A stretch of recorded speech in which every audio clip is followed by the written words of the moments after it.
Hello, St. Bernard families. Happy Sunday. Today is November 15th. Every Sunday we celebrate the resurrection, but if today were not a Sunday, it would be the feast of St. Albert the Great. So we're going to talk about him today. St. Albert the Great is best known for being the teacher of St. Thomas Aquinas, but he is so much more than that. So a little background, he was born in Bavaria, Germany, right around the year 1200. People don't know exactly when, because there's not much is known about his early life. Until he grew older, he started studying in Padua in northern Italy, the University of Padua, and here he was introduced to the work of Aristotle, the Greek philosopher Aristotle, whose works at the time were not very well taught. And it was through Albert, he would be the one to write commentaries on nearly everything that Aristotle wrote. And in doing so, he would reintroduce Aristotle's thought to the intellectual world of the High Middle Ages, which was huge. Shortly after his time in Padua, he joined the new order of preachers that St. Dominic started 10 years prior, now called the Dominicans widely. St. Albert went on to teach in Bologna. I don't know how to pronounce that, but not Bologna. He also taught at the prestigious University of Paris.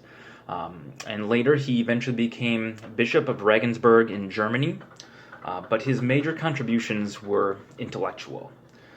So St. Albert is one of the most universal thinkers of the Middle Ages, even more so than St. Thomas Aquinas. He wrote on virtually everything. He wrote on theology, philosophy, logic, justice, law, natural law, love, friendship, music, psychology, metaphysics, meteorology. He invented mineralogy that had not been an area of science before, zoology, chemistry. His work in botany is still considered to be masterpieces, and he is still considered a good botanist by today's standards, 900 years later. He wrote on astronomy, astrology, geography, chemistry, physiology, etc. He didn't follow the exact scientific method that is followed today, but he did use experiments, observe, describe what he saw, and classify. And his work paved the way for modern sciences today. One thing that St. Albert the Great did was take beliefs or thoughts that were widely held in his time and experiment with them and test them out to see if they were true or not. And one of my favorite cases of this is with ostriches. So it was widely held that ostriches would eat lead.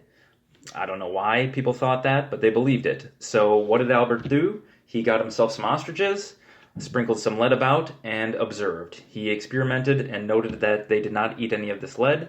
Instead, they would eat these bones and stones and stuff around, and it turns out that helps ostriches digest, but they did not eat any of the lead. So he got rid of that superstition. He did so with other animals, other astrological events, etc.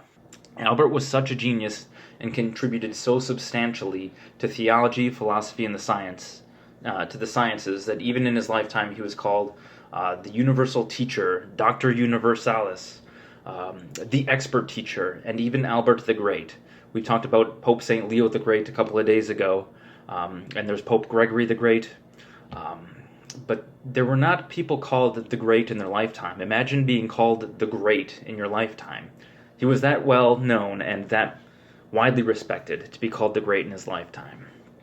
So, sometimes today, you will still find people who believe that Catholicism and science don't mix. And St. Albert the Great is just one of several examples of how that's not true. And I hope that if you look into him, you'll see that for yourself. St. Albert the Great, pray for us.